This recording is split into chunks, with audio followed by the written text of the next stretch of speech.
Brazil হেরেও যায় এবার বিশ্বকাপে, তাতেও তাদের যে এই যে হেক্সার যে একটা উন্মাদনা, ব্রাজিল সমর্থকদের এই যে হেক্সা নিয়ে যে উল্লাস, এই হেক্সা ওইভাবেও তাদের পূর্ণ হবে। কিভাবে? সেটা হচ্ছে ব্রাজিল যদি হেরেও যায় তাহলে 2002 বিশ্বকাপ ব্রাজিল লাস্ট জিতেছিল, এরপরে 5টা বিশ্বকাপ হয়েছে, এই 5টা বিশ্বকাপ একটাও ব্রাজিল জিততে পারে নাই। এইবার বিশ্বকাপে ব্রাজিল সমর্থকদের যেমন একটা সুখবরের সম্ভাবনা আছে, তেমন একটা দুঃসংবাদের সম্ভাবনা আছে। সুখবরটা হলো 2026 সালে ব্রাজিলের হেক্সা যে নিশ্চিত, সেই গল্প তো আপনাদের আগেই শোনাইলাম। এখন যেটা হচ্ছে, ব্রাজিল একমাত্র দল যাদের ঝুলিতে মোট 5টা ওয়ার্ল্ড কাপ আছে: 1998, 62, 70, 1994 এবং লাস্ট ব্রাজিল জেতে 2002 সালে।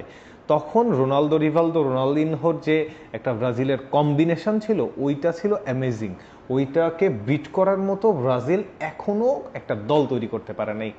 কিন্তু ব্রাজিলের অলিতে গলিতে যে ফুটবলার ঘুরে বেড়ায়, ফুটবলার তৈরি হয়, এটা যেমন সত্যি কথা, ক্লাব কাঁপাচ্ছে, তারা দেশের হয়ে কিছু করতে পারছে না।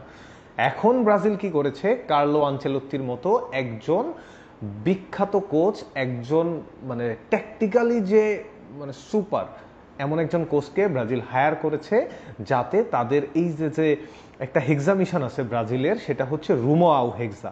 এটার মানে ষষ্ঠ শিরোপার পথে। এই রুমোআও হেক্সা পূরণের জন্য কার্লো আনচেলত্তিকে নিয়ে আসছে।